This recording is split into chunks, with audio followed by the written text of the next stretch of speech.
ধানমন্ডি থানায় আত্মসমর্পণ করেছেন আওয়ামী লীগ ও মন্ত্রিসভা থেকে বহিষ্কৃত আব্দুল লতিফ সিদ্দিকী। নেওয়া হয়েছে পুরানো ঢাকার সিএমএম আদালতে। কাদের মোল্লার রিভিউ আবেদনের পূর্ণাঙ্গ রায় প্রকাশ। মানবতা বিরোধী অপরাধে দণ্ডপ্রাপ্তদের বিষয়ে উভয় পক্ষেরই রিভিউ সুযোগ থাকছে, জানালেন অ্যাটর্নি জেনারেল।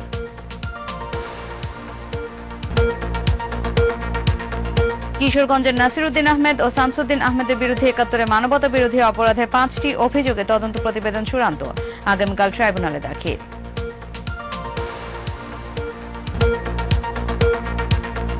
রাজধানীতে যত্রতত্র রাস্তা পারাপারের বিরুদ্ধে অভিযান শুরু, নিয়ম ভঙ্গকারীদের জরিমানা করছেন ভ্রাম্যমাণ আদালত। জনসচেতনতা বৃদ্ধির আশাবাদ ডিএমপি কমিশনারের।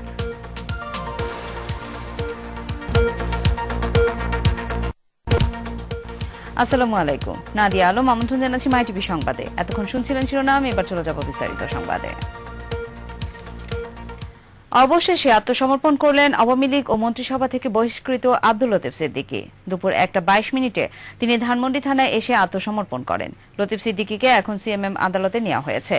একাধিক আদালতের গ্রেফতারি পরোয়ানা জারি থাকা সত্ত্বেও রোববার রাতে দেশে ফেরার পর তাকে গ্রেফতার না করায় সারা দেশে প্রতিবাদের ঝড় ওঠে। এ নিয়ে সরকারের বিভিন্ন পর্যায় থেকে নানা কথা বলা হয়।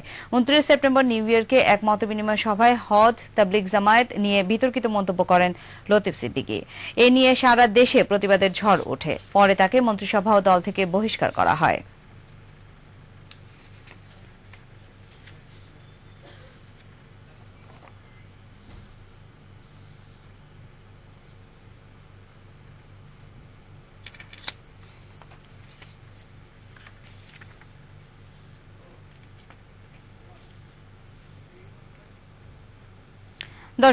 দর্শক এই মুহূর্তে সিএমএম আদালতে আছেন আমাদের সহকর্মী মাহবুব সৈকত। এই বিষয়ে বিস্তারিত জানতে আমরা এখন সরাসরি যোগ দিচ্ছি তার সাথে। মাহবুব, আপনি কি আমাকে শুনতে পাচ্ছেন?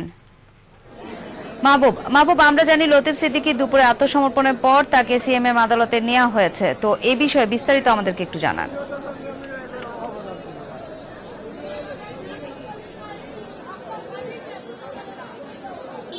নাদিয়া, আপনাকে ধন্যবাদ। আপনি যেমনটা বলছিলেন একটু আগে আমাদের দর্শকদের উদ্দেশ্যে যে দুপুর ১টায় আব্দুল লতিফ সিদ্দিকী যে নিজে আত্মসমর্পণ করেছে ধানমন্ডি থানায়, এবং এই কিছুক্ষণ আগে তাকে মেট্রোপলিটন যে ম্যাজিস্ট্রেট আদালত রয়েছে সেই ম্যাজিস্ট্রেট আদালতে কিছুক্ষণ আগে তাকে কড়া পুলিশ প্রহরায় তোলা হয়েছে। একটু আগে জাস্ট এখন থেকে ১০ মিনিট হয়তো বা আগে তাকে তোলা হয়েছে, এবং মেট্রোপলিটন যে ম্যাজিস্ট্রেট আদালত কোর্টে তোলা হয়েছে সেখান থেকে আসলে তার ব্যাপারে কি সিদ্ধান্ত হয় এখন পর্যন্ত আমরা কিন্তু সেটি জানতে পারিনি। সেখানে হয়তোবা আইনজীবীরা কথা বলবেন এবং তারপরে ম্যাজিস্ট্রেট সিদ্ধান্ত নেবেন যে তার ব্যাপারে কি সিদ্ধান্ত হয়, তাকে কতদিনের কি জেলে পাঠানো হবে নাকি রিমান্ডে নেওয়া হবে অথবা অন্য কোনো বিষয় রয়েছে কিনা তা হয়তো আমরা কিছুক্ষণ পরে আমরা দর্শকদেরকে জানিয়ে দিতে পারবো। নাদিয়া, আপনি যেমনটা আমাদের দর্শকদের জানিয়েছিলেন যে এর আগে ২ দিন আগে, মানে আজকে ২৫ তারিখ, ২৩ তারিখ রাত ৯:৩০ কিন্তু আব্দুল লতিফ সিদ্দিকী হযরত শাহজালাল আন্তর্জাতিক বিমানবন্দরে এয়ার ইন্ডিয়ার একটি ফ্লাইট থেকে যিনি দেশে ফিরেন, এবং মিডিয়া এবং সবার অলক্ষ্যে কিন্তু তিনি বিভিন্ন জায়গায় অবস্থান করছিলেন জানিয়ে বিভিন্ন গুঞ্জন শুরু হয়, এবং সে আশাকে কেন্দ্র করে আপনি আমাদের দর্শকরা জানেন যে সারা দেশব্যাপী বিক্ষোভ উত্তাল ফেটে পড়েছিল। এর আগে তিনি মহানবী সাল্লাল্লাহু আলাইহি ওয়াসাল্লাম এবং ইসলাম, হজ এগুলো নিয়ে বিরূপ এবং কটূক্তি করেছিলেন, যে জন্য ধর্মপ্রাণ মুসলমানরা অনুভূতিতে আঘাত লাগায় তার শাস্তি এবং দাবিতে বিক্ষোভে ফেটে পড়েছিল, যার পরিপ্রেক্ষিতে বর্তমান সরকারের তিনি ডাক টেলিযোগাযোগ মন্ত্রী থাকার সেই মন্ত্রিত্ব তাকে হারাতে হয়েছে। যদিও সাংবিধানিক বাধ্যবাধকতার কারণে তিনি এখন সংসদ সদস্য রয়ে গিয়েছে। তিনি দেশে ফেরার পরে গতকালকে কিন্তু তার গ্রেপ্তার নিয়ে বিভিন্ন ইসলামী সংগঠনগুলো আলটিমেটাম দিয়েছিল ৪৮ ঘন্টা এবং ৭২ ঘন্টা। এই ৪৮ ঘন্টা শেষ হওয়ার মধ্যে সে যদি গ্রেপ্তার করা না হয় তাহলে হরতালের ঘোষণাও ছিল, এবং সেই আলটিমেটাম শেষ হওয়ার আগেই আজকে কিন্তু দুপুর ১টার মধ্যে তিনি ধানমন্ডি থানায় আত্মসমর্পণ করেছে, এবং আত্মসমর্পণ করার সাথে সাথে সেখান থেকে এই কোর্টে নিয়ে আসা হয়েছে, যার ফলে এরপরের আন্দোলন অথবা অন্যান্য যে বিষয়গুলো রয়েছে সেইগুলো কিন্তু এখন স্থগিত হয়ে গিয়েছে। আমাদের তার এই গোটা প্রক্রিয়ায় তার আত্মসমর্পণ এবং কোর্টে নিয়ে আসা এগুলোই আমাদের সহকর্মী এবং সংবাদকর্মীরা সংবাদ সংগ্রহ করছে। আমরা কিন্তু ভিতরে এখন কি হচ্ছে আমরা জানি না। তো আমাদের এখানে যে সংবাদকর্মী রয়েছে এরকম একজন, তার সাথে আসলে তিনি পর্যবেক্ষণ আব্দুল লতিফ সিদ্দিকীকে আসার ব্যাপারে। তো আমরা তার সাথে একজনের সাথে কথা বলছি যিনি সিনিয়র সাংবাদিক। আসলে আব্দুল লতিফ সিদ্দিকীকে কি অবস্থা, গ্রেপ্তার এবং কোর্টে নিয়ে আসা এই প্রক্রিয়াটা কিভাবে সম্পন্ন হয়েছে? আসলে বিষয়টা হচ্ছে আপনিও যতটুকু জানেন আমরা ততটুকুই জানি। সেটা হচ্ছে যে আসলে দুপুরের দিকে তাকে ধানমন্ডি থানা পুলিশ গ্রেপ্তার করে বলে আমরা জানতে পেরেছি, সংবাদ মাধ্যমগুলো এবং সংবাদকর্মীরা। তারপরে কিন্তু আমরা যে যার মতো করে আদালতে এসেছি সিএমএম কোর্টে। তো হঠাৎ করেই যেহেতু তাকে আনা এবং এখন কোর্টে তাকে উত্তোলন করা হয়েছে, তো সব মিলিয়ে আসলে যে প্রক্রিয়াটা সেটি কিন্তু খুবই অল্প সময়ের মধ্যে করা হয়েছে। যেহেতু কয়েকদিন ধরেই তাকে নিয়ে কিন্তু গুঞ্জন চলছিল, গতকালকেও তিনি আদালতে হাজির হবেন এমন গুঞ্জনে কিন্তু আমরা সবাই হাইকোর্টে উপস্থিত হয়েছিলাম। তো সব মিলিয়ে আজকে আসলে এখন বলা যাবে যে পরবর্তীতে আদালত কি রায় দেয়। ধন্যবাদ। রাদিয়া, আপনি শুনছিলেন যে একজন সংবাদকর্মীর কথা। আমরা একজন আইনজীবীর সাথে এখানে কথা বলবো যাদের সাথে যে এই প্রক্রিয়ায় যে তার বিরুদ্ধে যে বিভিন্ন দেশের বিভিন্ন থানায় বিভিন্ন কোর্টে মামলা হয়েছে, যার জন্য তার গ্রেপ্তারি পরোয়ানা ছিল। তো সেখানে এই প্রক্রিয়াগুলো তার বিরুদ্ধে যে ধরনের মামলা হলো, সেই মামলায় আসলে কি ধরনের তার কোর্ট আসলে সিদ্ধান্ত নিতে পারে বা ম্যাজিস্ট্রেট কি ধরনের রায় মামলা যদি যেহেতু তাকে গ্রেপ্তার করে আদালতে সুপর্দ করা হয়েছে, আমার মতে যে যেহেতু একজন মূর্ত, সে আমাদের মুসলমানের অনুভূতিতে আঘাত দিয়েছে। আমার ধারণা আইন অনুযায়ী তার আসলে কি হতে পারে, কোর্ট কি ধরনের তাকে আজকে জামিন বাতিল করে তাকে জেল হাজতে প্রেরণ করতে পারে। নাদিয়া, আপনি শুনছিলেন যে এখানে একজন আইনজীবীর কথা যে তার যে ধরনের মামলায় তাকে এখানে তোলা হয়েছে, সেই মামলায় তাকে জামিন তার না পাওয়ার সম্ভাবনাই বেশি এবং তাকে জেল হাজতে প্রেরণ করতে পারে, এটা আইনজীবীদের বক্তব্য। তবে তাকে কিন্তু আরো একটা বিষয় বলছে, তা হচ্ছে যে এখান থেকে রিমান্ডেও নেওয়া হতে পারে বলে কিন্তু শোনা যাচ্ছে। তবে কি আসলে সিদ্ধান্ত হয় এবং ম্যাজিস্ট্রেট কি সিদ্ধান্ত নেন, সেটির জন্য আমাদের দর্শকদের হয়তো আরো কিছুক্ষণ সময় অপেক্ষা করতে হবে।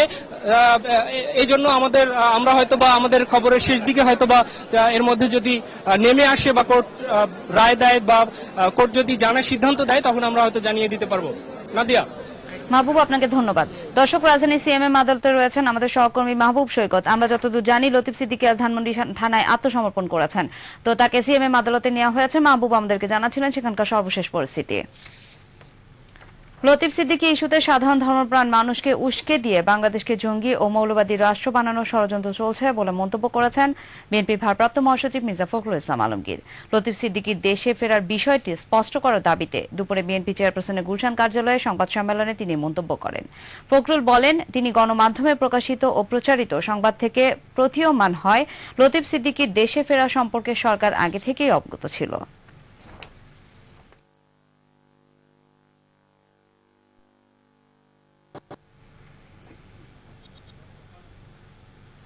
ফাঁসি কার্যকর হওয়া জামায়াত নেতা কাদের মোল্লার রিভিউ আবেদন খারিজের পূর্ণাঙ্গ রায় প্রকাশ করেছেন সুপ্রিম কোর্টের আপিল বিভাগ।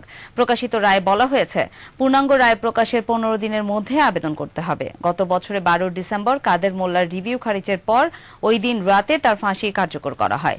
এদিকে মানবতা বিরোধী অপরাধে দণ্ডপ্রাপ্তদের ব্যাপারে উভয় পক্ষেরই রায় পুনর্বিবেচনার সুযোগ থাকছে বলে জানিয়েছেন অ্যাটর্নি জেনারেল। প্রকাশিত রায় বলা হয়েছে, আর মানবতা বিরোধী অপরাধে আপিল বিভাগ থেকে ফাঁসির দণ্ডপ্রাপ্ত কামরুজ্জামানের রায়ের রিভিউ আবেদন করা হবে জানিয়েছেন তার আইনজীবীরা।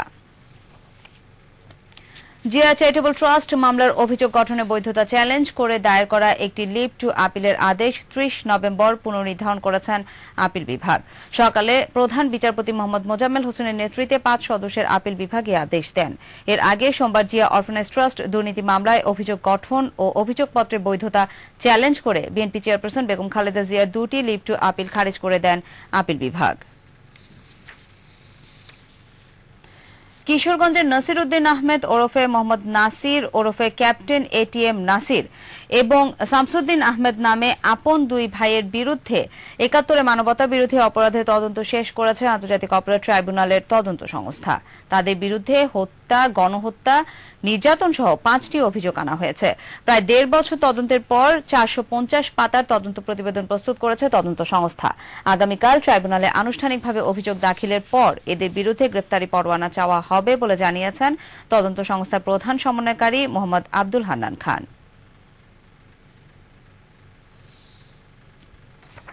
উনি তো 71 সালে মহান মুক্তিযুদ্ধের সময় এটিএম নাসির এবং রাজাকার দুই ভাই একত্রে মিলেই তাদের বিচরণ ভূমি, তাদের অপারেশন এরিয়া ছিল করিমগঞ্জ থানা, এবং করিমগঞ্জের এই জামে মসজিদের ইমাম হলো তাদের বাবা, পিতা ছিলেন। তারা লজিং টজিং করতেন। 71 সালের যুদ্ধ যখন শুরু হলো তারা সকলে রাজাকার বাহিনীতে যোগদান করে, এবং কেউ রাজাকার কমান্ডার, কেউ ওসি হিসাবে নাম পরিচয় ওরা লাভ করে আর কি। তাদের বিরুদ্ধে অভিযোগ আছে 5টা। আমরা শুরু করেছিলাম তদন্ত 13 সালের জুন মাসে, আর আজকে আমরা এই তদন্ত প্রতিবেদন শেষ করলাম। প্রধানমন্ত্রী শেখ হাসিনা দক্ষিণ এশীয় আঞ্চলিক সহযোগিতা সংস্থার সার্কের 18তম শীর্ষ সম্মেলনে যোগ দিতে আজ নেপালের রাজধানী কাঠমান্ডুর উদ্দেশ্যে ঢাকা ত্যাগ করবেন। দুদিন ব্যাপী এই শীর্ষ সম্মেলন 26 নভেম্বর কাঠমান্ডুর ভ্রুকুটি মণ্ডপে অনুষ্ঠিত রাষ্ট্রীয় সভাগৃহে অনুষ্ঠিত হবে। বাংলাদেশ বিমানের একটি ভিভিআইপি ফ্লাইটে বিকেল 3টায় প্রধানমন্ত্রী ও তার সফর সঙ্গীরা হযরত শাহজালাল আন্তর্জাতিক বিমানবন্দর ত্যাগ করবেন। ফ্লাইটটি নেপালের স্থানীয় সময় সোয়া 4টায় কাঠমান্ডুর ত্রিভুবন আন্তর্জাতিক বিমানবন্দরে অবতরণ করার কথা রয়েছে। বিমানবন্দরে অভ্যর্থনা শেষে বাংলাদেশের প্রধানমন্ত্রীকে হোটেল ক্রাউন প্লাজায় নিয়ে যাওয়া হবে। প্রধানমন্ত্রী সম্মেলনের উদ্বোধনী অধিবেশনে সার্কের অন্যান্য সদস্য দেশগুলোর রাষ্ট্র ও সরকার প্রধানদের সঙ্গে উপস্থিত থাকবেন ও ভাষণ দেবেন। নেপালের রাজধানী কাঠমান্ডুতে বৈঠকে বসেছেন সার্কভুক্ত দেশগুলোর পররাষ্ট্রমন্ত্রীরা। সকালে হোটেলে সল্টিতে অষ্টাদশ সার্ক শীর্ষ সম্মেলনের পররাষ্ট্রমন্ত্রী পর্যায়ের এই বৈঠক শুরু হয়। এই বৈঠকে মূলত অনিশ্চিত হয়ে পড়া 3 চুক্তি বাস্তবায়নের বিষয়ে ঐক্যমতে পৌঁছানোর চেষ্টা করবেন পররাষ্ট্রমন্ত্রীরা। এই 3 চুক্তি হল সার্ক বিদ্যুৎ সহযোগিতা বিষয়ক চুক্তি, সদস্য দেশগুলোর মধ্যে যাত্রী ও পণ্য পরিবহনের জন্য সার্ক আঞ্চলিক রেল সহযোগিতা চুক্তি এবং সার্ক পণ্য ও যাত্রীবাহী মোটরযান চলাচল বিষয়ক চুক্তি। স্ট্যান্ডিং কমিটি মিটিং এর আলোচনায় ও সিদ্ধান্ত যাচাই করা চূড়ান্ত করতে হবে এই বৈঠকেই। আর এই বৈঠকে যা চূড়ান্ত হবে বুধবার শীর্ষ সম্মেলনের মাধ্যমে 3 দিন তাতেই স্বাক্ষর করবেন সার্কভুক্ত দেশগুলোর সরকার প্রধানরা।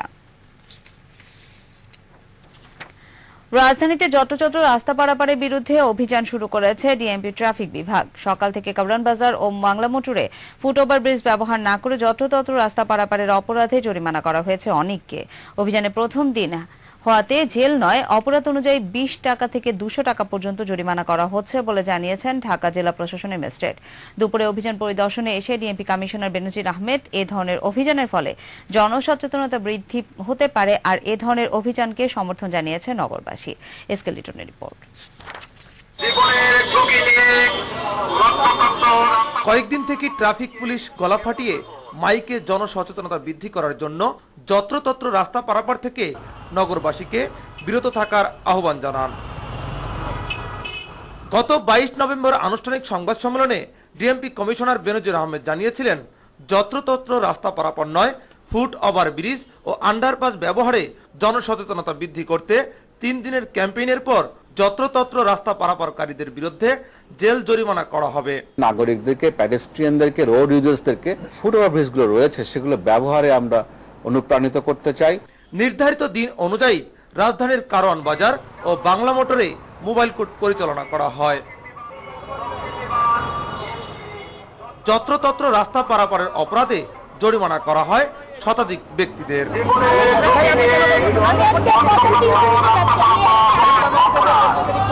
প্রথম দিন হয় মানবিক দিক বিবেচনা করেই জেল নয়, অপরাধের ধরন অনুযায়ী জরিমানা করা হয়েছে বলে জানান ম্যাজিস্ট্রেট। এখানে অনেকেই ধরা পড়েছে, তাদের সংখ্যা 100-র মতো হবে। অনেক আছে মহিলা, অসুস্থ, ছাত্র এবং কিছু আছে যারা প্রতিবন্ধী। এরকম যাদের ধরা পড়েছে তাদেরকে আমরা তাদের বলেছি বুঝিয়ে যে এটা আপনারা করবেন না সেকেন্ড টাইম, যাতে আপনারা সচেতন হন। তাদেরকে বুঝিয়ে তাদেরকে ছেড়ে দিয়েছি। আর যারা সক্ষম ওভারব্রিজ ব্যবহার করতে পারে কিন্তু তারপরেও তারা করেন নাই, তাদেরকে আমরা জরিমানা করেছি। আর আমরা কাউকে জেল দেই নেই, কারণ সবাই যাদেরকে জরিমানা করেছি সবাই এটা অ্যাপ্রিসিয়েট করেছে, প্রশংসা করেছে, বলছে যে না আপনার ভালো উদ্যোগ। অবৈধভাবে রাস্তা পারাপারের অপরাধে আটক ব্যক্তিরা এ ধরনের অভিযানকে স্বাগত জানিয়ে বলেন, সকলকেই আইন মেনে চলা উচিত। এরপর থেকে আমি অবশ্যই ফুট ওভার ব্রিজ ব্যবহার করবো। এই উদ্যোগটা খুবই ভালো উদ্যোগ, এটা হওয়া উচিত। তবে আর এত কড়াকড়ি না, আস্তে আস্তে এটা করা উচিত। অনেকে আবার হঠাৎ করে জেল জরিমানায় ভোগান্তির কথা স্বীকার করলেও ভালোর দিকটাকেই বেশি গুরুত্ব দিয়েছেন। গাড়ি আমি রাস্তাতে চলতেছি, এমন একটা অবস্থা একটা গাড়ি আমার উপর দিয়ে আসলো, আমি তো শেষ। এটা আমার বোঝা ভুল হয়ে গেছে, অনেক বড় ভুল হয়ে গেছে। আমরা আইন মেনে চলবো। এই যে সরকার যে সিস্টেমটা চালু করছে এটা অনেক ভালো করছে, এবং যেসব জায়গাতে ফ্লাইওভার নাই, মানে ওভারব্রিজ নাই, এই ওভারব্রিজগুলো চালু করা এটা সরকারের একান্ত কর্তব্য। পরিদর্শনে এসে ডিএমপি কমিশনার বেনজির আহমেদ বলেন, চলমান অভিযানকে পূর্ণ সমর্থন দিয়েছেন নগরবাসী। আমরা প্রত্যাশা করব যে আজকে যেরকম সবাই বিহেভ করছেন, ভবিষ্যতে সবাই সেরকম বিহেভ করবেন। আমাদের জরিমানা করে কিংবা জেলের ভয় দেখিয়ে এটা করা প্রয়োজন হবে না, এটাই হচ্ছে আমাদের উদ্দেশ্য। গত 5 বছরে প্রায় 1150 মানুষ এই ঢাকা শহরে এই উল্টাপাল্টা রাস্তা পার হতে গিয়ে দুর্ঘটনার শিকার হয়েছেন, তার মধ্যে প্রায় 950 মানুষ ইন্তেকাল করেছেন। এসকে লিটন, মাই টিভি, ঢাকা। নেত্রকোনার 10টি উপজেলার যোগাযোগ রক্ষাকারী সংযোগ সড়কগুলোতে স্থাপিত 21টি বেইলি সেতুর মধ্যে 16টি ত্রুটিপূর্ণ। বিভিন্ন রাস্তার পণ্য বোঝাই যানবাহন চলাচলের সময় প্রায়ই বেইলি সেতু ভেঙে যোগাযোগ বিচ্ছিন্ন হয়ে পড়ে জেলা সদরের সাথে, ফলে চরম ভোগান্তির মধ্যে পড়ে সাধারণ মানুষ। প্রতিটি রাস্তায় এরকম ঝুঁকিপূর্ণ সেতু থাকলেও তা জোড়াতালি দিয়ে চলছে বছরের পর বছর ধরে। নেত্রকোনা প্রতিনিধি আনিসুর রহমানের রিপোর্ট, জানাচ্ছেন রাজিয়া সুলতানা স্মৃতি। এ সকল ঝুঁকিপূর্ণ বেইলি সেতুগুলো অধিকাংশই নেত্রকোনা কলমাকান্দা, শ্যামগঞ্জ বিরিশিরি ও নেত্রকোনা মোহনগঞ্জ সড়কে। প্রতি বছরই ঝুঁকিপূর্ণ বেইলি সেতু ভেঙে অতিরিক্ত পণ্য বোঝাই যানবাহন পড়ে নদীতে, ফলে দীর্ঘ সময় সড়ক যোগাযোগ বিচ্ছিন্ন হয়ে চরম ভোগান্তির শিকার হয় সাধারণ মানুষ ও ব্যবসায়ীরা। কদিন পরে ওরা ব্রিজ ভাঙ্গে যায়, ব্রিজ ঠিক করে না, ব্রিজ আবার বেঁকে যায়, বেঁকে গেলে আবার সোজা করে লাগাই দেয়, ব্রিজে টেম্পার থাকে না। এখন সরকার যদি খুব শীঘ্র এটা ব্যবস্থা না করে তাহলে জনগণের বিশাল ভোগান্তি সৃষ্টি হচ্ছে। নেত্রকোনা কলমাকান্দা সড়কে গত সপ্তাহে আশারানী বেইলি সেতু ভেঙে পড়ায় নেত্রকোনা সহ সারা দেশের সাথে যোগাযোগ ব্যবস্থা বিচ্ছিন্ন হয়ে পড়ে সীমান্তবর্তী উপজেলা কলমাকান্দার। আর এই সুযোগে স্থানীয় সংসদ সদস্যের দোহাই দিয়ে পারাপারের নামে অতিরিক্ত টাকা নিয়ে করা হচ্ছে যাত্রী হয়রানি। এই তো ব্রিজ ভাঙার পর থেকে 20 টাকা প্রতি মানুষ, আর একজন মানুষ 5 টাকা। গাড়িতে 20 টাকা 25 টাকা করে নিতে আছে, প্রতি মানুষ পিছে 5 টাকা করে নিতে আছে।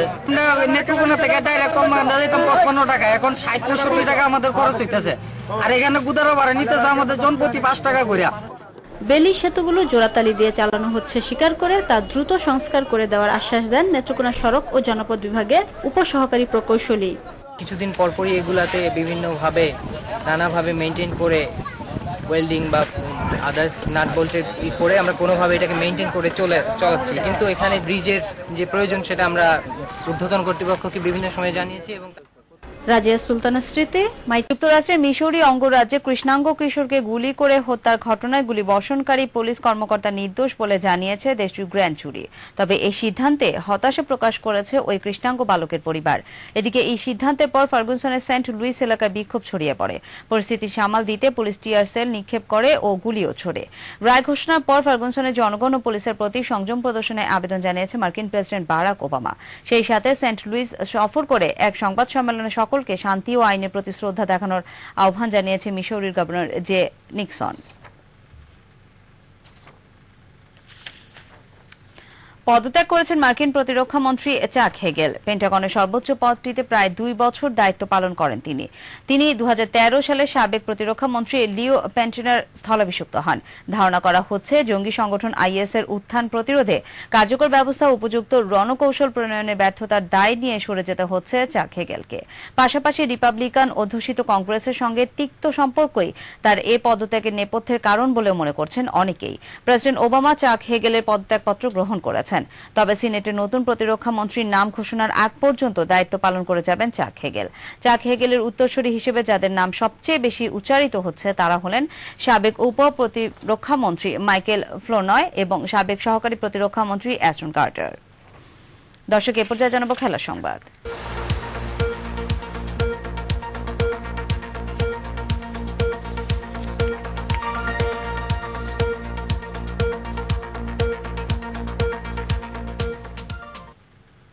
উয়েফা চ্যাম্পিয়ন্স লিগের বিগ ম্যাচে আজ ইংলিশ জায়ান্ট ম্যানচেস্টার সিটির মাঠে আতিথ্য নেবে জার্মান চ্যাম্পিয়ন বায়ার্ন মিউনিখ। ইথেদ স্টেডিয়ামে ম্যাচটি শুরু হবে বাংলাদেশ সময় রাত 1:45টায়। একই সময় অ্যাপোয়েলের মাঠে নামবে বার্সেলোনা, যেখানে গোল পেলেই রিয়াল তারকা রাহুলকে টপকে চ্যাম্পিয়ন্স লিগের সর্বোচ্চ গোলদাতা বনে যাবেন লিওনেল মেসি। এদিকে চেলসি প্রতিদ্বন্দ্বিতা করবে শ্যালকের, আর প্যারিস সেন্ট জার্মেই খেলবে আইএক্সের বিপক্ষে। বিস্তারিত দেখুন শাকিল কালামের রিপোর্টে। হেরে গেলেই ইউরোপ সেরা আসরের চলতি মৌসুমে পথ চলা শেষ, এমন কঠিন সমীকরণ আর চাপ মাথায় নিয়ে চ্যাম্পিয়ন্স লিগে ই গ্রুপের ফিরতি লেগে বায়ার্ন মিউনিখকে আতিথ্য দেবে English giant Manchester city. English league champion হিসেবে আসর শুরু করলেও সিটিজেনরা 4 ম্যাচে 2 পয়েন্ট নিয়ে এখন গ্রুপের তলানিতে, তাই নিজেদের মাঠে কাঙ্ক্ষিত জয়ের খোঁজে পেলেগ্রিনি শিষ্যরা। হ্যাঁ, সময়টা ভালো যাচ্ছে না, আর সময় কারোর জন্য অপেক্ষাও করে না। তবে বাকি ম্যাচগুলো জিততে পারলে নকআউটে ওঠার পথ আমাদের জন্য সুগম হবে, আমি আশাবাদী। অন্যদিকে এই ম্যাচে অনেকটা নির্ভর থেকেই মাঠে নামবে বায়ার্ন। প্রথম 4 ম্যাচে সবকটিতে জিতে নকআউট পর্বের পাশাপাশি গ্রুপের শীর্ষ স্থানে নিশ্চিত করে ফেলেছে বাভারিয়ানরা। ইনজুরির কারণে ম্যান সিটির বিপক্ষে বায়ার্ন শিবিরে থাকছেন না ফিলিপ লাম, তবে ফিরছেন বাস্তিয়ান শনেস্টাইগার। আমাদের ভুলে গেলে চলবে না, ওরা ইংলিশ লিগ চ্যাম্পিয়ন।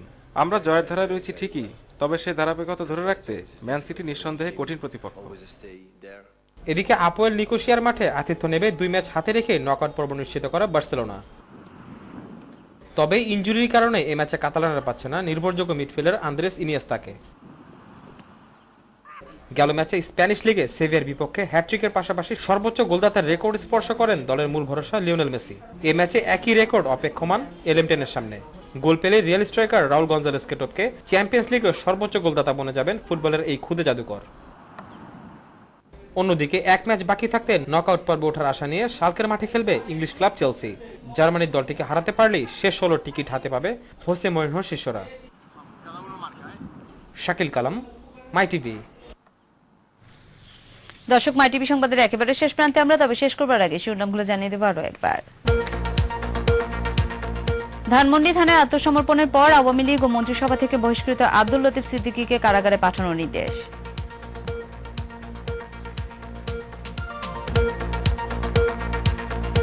কাদের মোল্লা রিভিউ আবেদনে পূর্ণাঙ্গ রায় প্রকাশ, মানবতা বিরোধী অপরাধে দণ্ডপ্রাপ্তদের বিষয়ে উভয় পক্ষেরই রিভিউর সুযোগ থাকছে, জানালেন অ্যাটর্নি জেনারেল।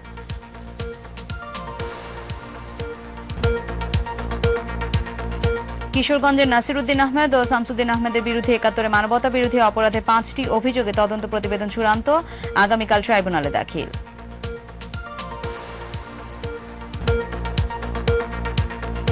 রাজধানীতে যত্রতত্র রাস্তা পারাপারের বিরুদ্ধে অভিযান শুরু, নিয়ম ভঙ্গকারীদের জরিমানা করছেন ভ্রাম্যমাণ আদালত, জনসচেতনতা বৃদ্ধির আশাবাদ ডিএমপি কমিশনারের।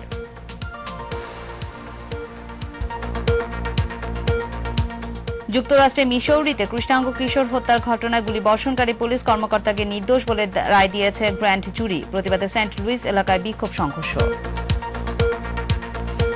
এবং ওয়েফা চ্যাম্পিয়ন্স লিগে বিগ ম্যাচে আজ ম্যানচেস্টার সিটির প্রতিপক্ষ বায়ার্ন মিউনিখ, অ্যাপোয়েলের বিপক্ষে মাঠে নামবে বার্সেলোনা।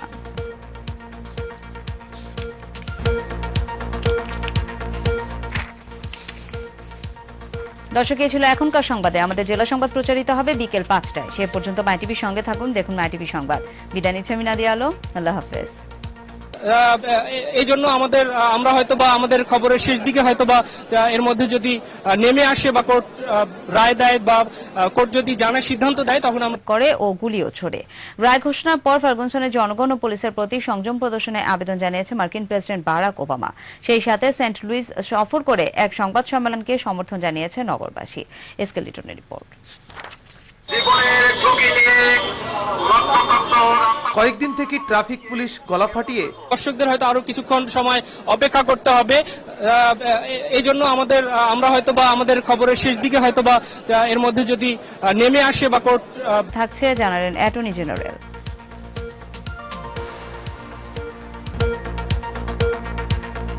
কিশোরগঞ্জের নাসিরউদ্দিন আহমেদ ও শামসুদ্দিন আহমেদের ব্যাপারে কি সিদ্ধান্ত হয় এখন পর্যন্ত আমরা কিন্তু সেটি জানতে পারিনি। সেখানে হয়তোবা আইনজীবীরা কথা বলবেন এবং তারপরে ম্যাজিস্ট্রেট সিদ্ধান্ত নেবেন যে তার ব্যাপারে কি। বন্দরে অবতরণ করার কথা রয়েছে। বিমানবন্দরে অভ্যর্থনা শেষে বাংলাদেশের প্রধানমন্ত্রীকে হোটেল ক্রাউন প্লাজায় নিয়ে যাওয়া হবে। প্রধানমন্ত্রী সম্মেলনের উদ্বোধনী অধিবেশনে সার্কের অন্যান্য সদস্য দেশ হবে বলে জানিয়েছেন তদন্ত সংস্থার প্রধান সমন্বয়কারী মোহাম্মদ আব্দুল হান্নান খান।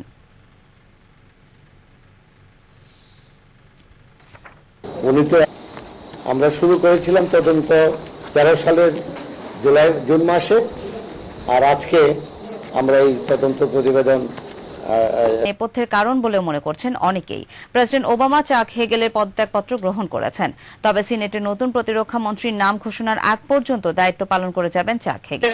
তার বিরুদ্ধে যে বিভিন্ন দেশের বিভিন্ন থানায় বিভিন্ন কোর্টে মামলা হয়েছে, যার জন্য তার গ্রেপ্তারি পরোয়ানা ছিল, তো সেখানে এই প্রক্রিয়াগুলো তার বিরুদ্ধে যে ধরনের মামলা হলো, সেই মামলায় দিনের কি জেলে পাঠানো হবে নাকি রিমান্ডে নেওয়া হবে অথবা অন্য কোনো বিষয় রয়েছে কিনা তা হয়তো আমরা কিছুক্ষণ পরে আমরা দর্শকদেরকে জানিয়ে দিতে পারবো। নাদিয়া তিনি বিভিন্ন জায়গায় অবস্থান করছিলেন, জানিয়ে বিভিন্ন গুঞ্জন শুরু হয় এবং সে আশাকে কেন্দ্র করে আপনি আমাদের দর্শকরা জানেন যে সারা দেশব্যাপী বিক্ষোভ উত্তাল লেফে। ধন্যবাদ নাদিয়া, আপনি শুনছিলেন যে একজন সংবাদকর্মীর কথা। আমরা একজন আইনজীবীর সাথে এখানে কথা বলবো যাদের সাথে যে এই প্রক্রিয়ায় যে তার বিরুদ্ধে। দর্শক, এই ছিল এখনকার সংবাদে। আমাদের জেলা সংবাদ প্রচারিত হবে বিকেল 5টায়। সে পর্যন্ত মাইটিভির সঙ্গে থাকুন, দেখুন মাইটিভি সংবাদ। বিদায় নিচ্ছি আমি নাদিয়া আলম, আল্লাহ হাফেজ। বছর ধরে নেত্রকোনা প্রতিনিধি আনিসুর রহমানের রিপোর্ট, জানাচ্ছেন রাজিয়া সুলতানা স্মৃতি। এ সকল ঝুঁকিপূর্ণ বেলি সেতুগুলো। দর্শক, মাইটিভি সংবাদের একেবারে শেষ প্রান্তে আমরা, তবে শেষ করবার আগে শিরোনামগুলো জানিয়ে দেবো আরো একবার। ধানমন্ডি থানায় আত্মসমর্পণ। আমরা এই তদন্ত প্রতিবেদন শেষ করলাম। প্রধানমন্ত্রী শেখ হাসিনা দক্ষিণ এশীয় আঞ্চলিক সহযোগিতা সংস্থার সার্কের সব মিলিয়ে আজকে আসলে এখন বলা যাবে যে পরবর্তীতে আদালত কি রায় দেয়। ধন্যবাদ রাদিয়া, আপনি শুনছিলেন যে একজন সংবাদকর্মীর কথা। আমরা একজন আইনজীবীর সাথে এখানে কথা বলবো। যে নিক্সন পদত্যাগ করেছেন মার্কিন প্রতিরক্ষা মন্ত্রী চাক হেগেল। পেন্টাগনের সর্বোচ্চ পদ।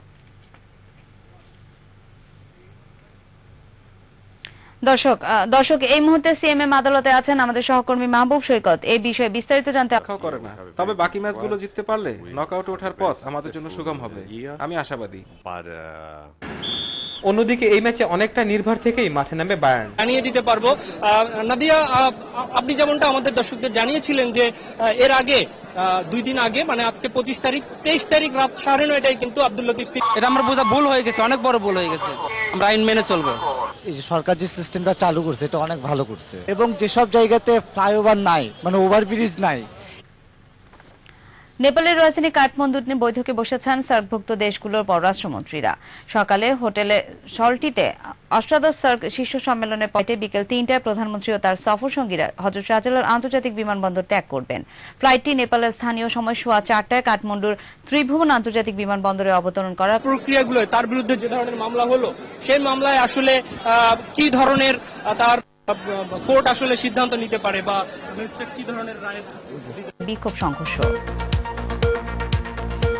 এবং উয়েফা চ্যাম্পিয়ন্স লিগের বিগ ম্যাচে আজ ম্যানচেস্টার সিটির প্রতিপক্ষ বায়ার্ন মিউনিখ অ্যাপোয়েলের বিপক্ষে মাঠে নামবে বার্সেলোনা। ফ্লাইটটি নেপালের স্থানীয় সময় সোয়া 4টায় কাঠমান্ডুর ত্রিভুবন আন্তর্জাতিক বিমানবন্দরে অবতরণ করার কথা রয়েছে। বিমানবন্দরে অভ্যর্থনা শেষে বাংলাদেশের প্রধানমন্ত্রীকে হোটেল ক্রাউন প্লাজায় নিয়ে যাওয়া। এই তো ব্রিজ ভাঙার পর থেকে 20 টাকা প্রতি মানুষ, আর একজন মানুষ 5 টাকা। গাড়িতে 20 টাকা 25 টাকা করে নিতে আছে, প্রতি মানুষ পিছে 5 টাকা করে নিতে আছে। চরম ভোগান্তির শিকার হয় সাধারণ মানুষ ও ব্যবসায়ীরা। কদিন পরে ওরা ব্রিজ ভাঙ্গে যায়, ব্রিজ ঠিক করে না, ব্রিজ আবার বেঁকে যায়, বেঁকে গেলে আবার সোজা করে লাগাই দেয়, ব্রিজের টেম্পার থাকে না। এখন শর্তদের বিষয়ে উভয় পক্ষেরই রিভিউ সুযোগ থাকছে, জানালেন অ্যাটর্নি জেনারেল।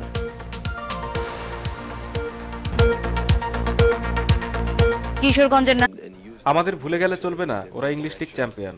আমরা জয়ের ধারায় রয়েছি ঠিকই, তবে সে ধারাবাহিকতা ধরে রাখতে ম্যান সিটি নিঃসন্দেহে কঠিন প্রতিপক্ষ। এদিকে তাদেরকে ছেড়ে দিয়েছে, আর যারা সক্ষম ওভারব্রিজ ব্যবহার করতে পারে কিন্তু তারপরেও তারা করেন নাই, তাদেরকে আমরা জরিমানা করেছি, আর আমরা কাউকে জেল দেই নাই, কারণ সবাই। তিনি ধানমন্ডি থানায় এসে আত্মসমর্পণ করেন। লতিফ সিদ্দিকীকে এখন সিএমএম আদালতে নেওয়া হয়েছে। একাধিক আদালতের গ্রেফতারি পরোয়ানা জারি থাকা সত্ত্বেও রোববার রাতে দেশে ফের কাঠমান্ডুর ত্রিভুবন আন্তর্জাতিক বিমানবন্দরে অবতরণ করার কথা রয়েছে। বিমানবন্দরে অভ্যর্থনা শেষে বাংলাদেশের প্রধানমন্ত্রীকে হোটেল ক্রাউন প্লাজায় নিয়ে যাওয়া হবে। প্রধানমন্ত্রী সম্মেলনের উদ্বোধনী সভাও দল থেকে বহিষ্কার করা হয়।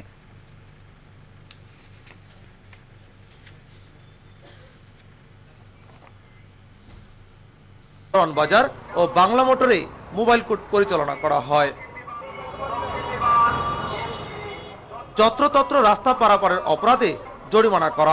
নির্যাতন সহ 5টি অভিযোগ আনা হয়েছে। প্রায় 1.5 বছর তদন্তের পর 450 পাতার তদন্ত প্রতিবেদন প্রস্তুত করেছে তদন্ত সংস্থা। আগামীকাল ট্রাইব্যুনালে আনুষ্ঠানিকভাবে নির্ধারিত দিন অনুযায়ী রাজধানীর কারওয়ান বাজার ও বাংলা মোটরে মোবাইল কোর্ট পরিচালনা করা হয়। যত্রতত্র রাস্তা। অন্যদিকে এই ম্যাচে অনেকটা নির্ভর থেকেই মাঠে নামবে বায়ার্ন।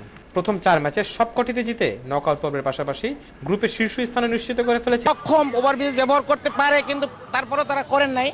তাদেরকে আমরা জরিমানা করেছি, আর আমরা কাউকে জেল দেই নাই, কারণ সবাই যাদেরকে জরিমানা করেছি সবাই অপরাধে দণ্ডপ্রাপ্তদের ব্যাপারে উভয় পক্ষেরই রায় পুনর্বিবেচনার সুযোগ থাকছে বলে জানিয়েছেন অ্যাটর্নি জেনারেল। প্রকাশিত রায় বলা হয়েছে।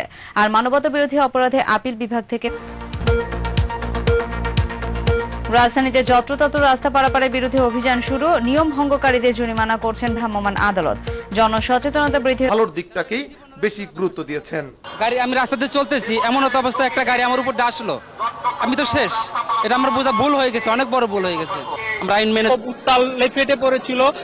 এর আগে তিনি মহানবী সাল্লাল্লাহু আলাইহি ওয়াসাল্লাম এবং ইসলাম, হজ এগুলো নিয়ে বিরূপ এবং কটূক্তি করেছিলেন, যেজন্য ধর্মবিধানের পূর্ণাঙ্গ রায় প্রকাশ। মানবতা বিরোধী অপরাধে দণ্ডপ্রাপ্তদের বিষয়ে উভয় পক্ষেরই রিভিউর সুযোগ থাকছে জানালেন অ্যাটর্নি জেনারেল।